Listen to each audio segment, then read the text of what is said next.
வணக்கம் நேர்களே. இன்னைக்கு நம்முடைய நிகழ்ச்சியில எந்த மாதிரியான அமானுஷங்கள் பார்க்க போறோம்னா,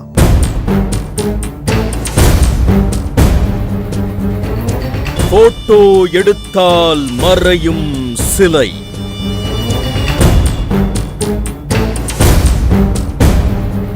மனித இனத்துல சக்தி படைச்சவங்க பெண்கள் தான் அப்படின்னு சொல்லுவாங்க. தெய்வங்கள்ல கூட பெண் தெய்வங்களுக்கு கூடுதல் சிறப்பு எப்பவுமே இருக்கும். ஒரு கோவில்ல திருவிழா எப்பொழுதாவது நடக்கும். ஆனா எப்பொழுதுமே திருவிழா போல காட்சி அளிக்கிற இந்த கோவிலை பார்த்தா நமக்கு ஆச்சரியமா இருக்கு. அங்கு நடக்கிற அமானுஷ்யங்கள் நமக்கு அதிர வைக்குது. ஆரம்ப காலகட்டங்கள்ல போட்டோ எடுத்தா ஆயுசு குறையும் அப்படிங்கிற மாதிரி பல வினோத நிகழ்வுகள் நடந்தேறிக்கிட்டே இருந்திருக்கு. இதையெல்லாம் மெய்ப்பிக்கிற மாதிரி ஒரு கோயில்ல இருக்கிற சிலை போட்டோ எடுத்தா மறையும்னு சொல்றது நமக்கு ஆச்சரியத்தை ஏற்படுத்துச்சு. இந்த அற்புத நிகழ்வை பத்தி தெரிஞ்சுக்கிற முயற்சியில நாங்க இறங்கினோம். சேலம் மாவட்டம் பனமரத்துப்பட்டி அப்படிங்கிற ஊர்ல இருக்கிற பிடாரி அம்மன் கோயில்ல இருக்கிற பிடாரி அம்மன் தான் இந்த அற்புத நிகழ்வை அரங்கேற்ற சக்தி வாய்ந்த சாமி அப்படின்னு தெரிய வர நம்ம டீம் இப்ப பனமரத்துப்பட்டியை நோக்கி போயிட்டு இருக்கு.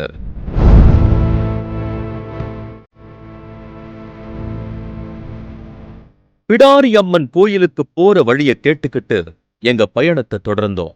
கோயில நெருங்கின எங்களுக்குள்ள ஏதோ ஒரு இனம் புரியாத உணர்வு ஏற்பட ஆரம்பிச்சது. அதுக்கு காரணம் இந்த கோவில் அமைஞ்சிருக்கிற இடம். ஊருக்கு ஒதுக்குப்புறமா ஒரு அடர்ந்த காட்டுப்பகுதியில இயற்கை எழில் சூழ அமைஞ்சிருக்காங்க இந்த பிடாரி அம்மன்.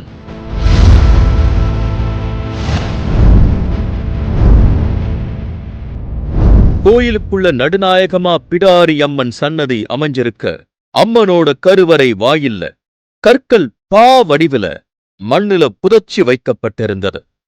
அந்த கல்லு மேல மஞ்சப்பொடி குங்குமம் எல்லாம் பூசன மாதிரி இருந்துச்சு.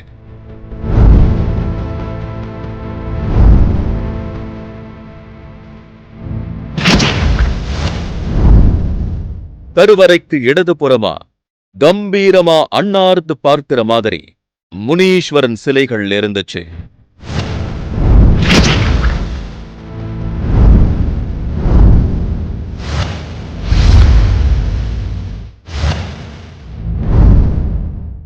ஊஞ்சல் ஒண்ணு தொங்கிக்கிட்டு இருக்க, அதுல நிறைய தாலி கயிறு மாதிரி மஞ்ச கயிறுகள் கட்டி இருந்தாங்க.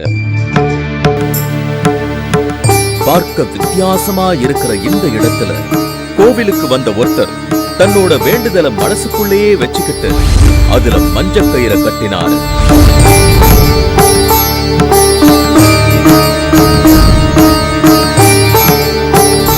அம்மனுக்கு எதிரே ஒரு இடத்துல நிறைய சூலங்கள் குத்தி இருந்தது. அதுல சில சூலங்களை தலைகீழ குத்தி இருந்ததை பார்க்க முடிஞ்சது. இது ஏதோ செய்திய சொல்ல வர மாதிரி இருந்துச்சு. இத பத்தி விசாரிக்கும் போது நமக்கு விவரம் சொன்னாங்க. வேண்டுதல் வைக்கும் போது இந்த சூலத்தை கொண்டு வந்து தலைகீழா குத்தி வேண்டிக்கிட்டு போவாங்கன்னு, வேண்டுதல் நிறைவடைஞ்சதும் அதே சூலத்தை பிடுங்கி நேரா மேல நோக்கி குத்திட்டு வேண்டுதல் நிறைவு செய்வாங்கன்னு சொன்னாங்க.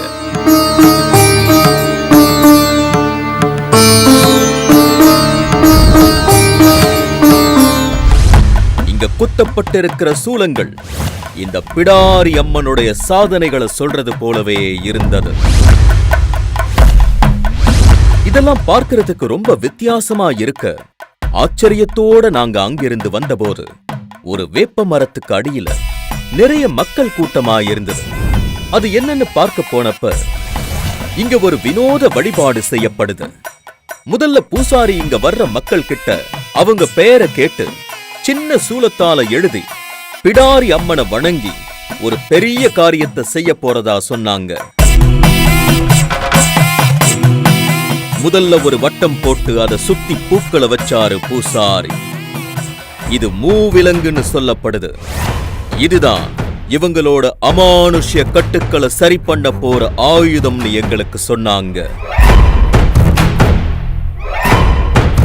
அடுத்த வேலைகளை பூசாரி செய்ய ஆரம்பிச்சாரு. இந்த மாதிரி வட்டம் போட்டு மூவிலங்கு வச்சு வழிபாடு செய்தாலே கருப்பசாமி பிரார்த்தனை வச்ச விஷயத்துல களத்துல இறங்கி சம்பந்தப்பட்ட மக்களுடைய பிரச்சனைய சரி பண்ணுவார்னு சொன்னாங்க. எல்லா அமானுஷ்ய சிக்கல்களும் இந்த வழிபாட்டு முறையில சரியாகும்னு இவங்க சொல்றத கேட்கும்போது நமக்கு வியப்பு உண்டாகுது.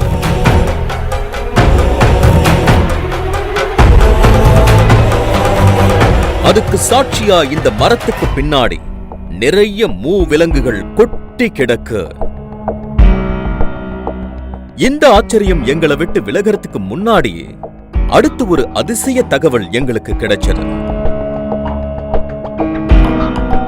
விசித்திர பூஜைகள் நடக்கிற பிடாரியம்மன் கோவில் தொடர்ந்து நமக்கு ஆச்சரியத்தை கொடுத்துக்கிட்டே இருக்கு. வேப்ப மரத்துக்கு அடியில் இருக்கிற மஞ்சள் வட்டம் பக்தர்களுடைய வாழ்க்கையில மறுமலர்ச்சியை உண்டாக்குது. அது மட்டும் இல்லாம இதையெல்லாம் தாண்டிய ஒரு பெரிய அதிசயம் நமக்காக காத்துக்கிட்டு இருக்கிறது தான் அமானுஷ்யத்திலும் பெரிய அமானுஷ்யமா இருக்கு. இருள் சூழ்ந்தபோது கோவில் நடை சாத்திர நேரத்தை நெருங்கினதும் பூசாரி அம்மனுக்கு ஆலகால பூஜைகள் செய்யத் தொடங்கினார். பூஜைகள் செய்து தீபாராதனை காட்டும்போது போட்டோ எடுத்தா மறையுதான்னு உன்னிப்பா கவனிச்சுக்கிட்டே இருந்தோம். நம்ம டீம்ல இருந்தவங்க கண்கள்ல விளக்கெண்ண ஊத்தாத குறையா இமைக்காம கவனிச்சுக்கிட்டே இருந்தோம். கொஞ்ச நேரத்துல தீபாராதனை நடக்க ஆரம்பிச்சது. தீபம் எடுக்கிற இந்த காட்சியை நாங்க பதிவு செஞ்சுக்கிட்டே இருந்தோம்.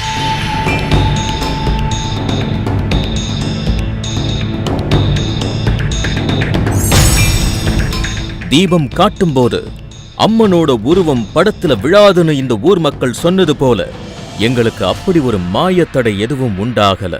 நாங்க தொடர்ந்து படம் பிடிக்க இந்த அம்மன் எங்களுக்கு அனுமதி கொடுத்தது மாதிரி நாங்க உணர்ந்துகிட்டோம்.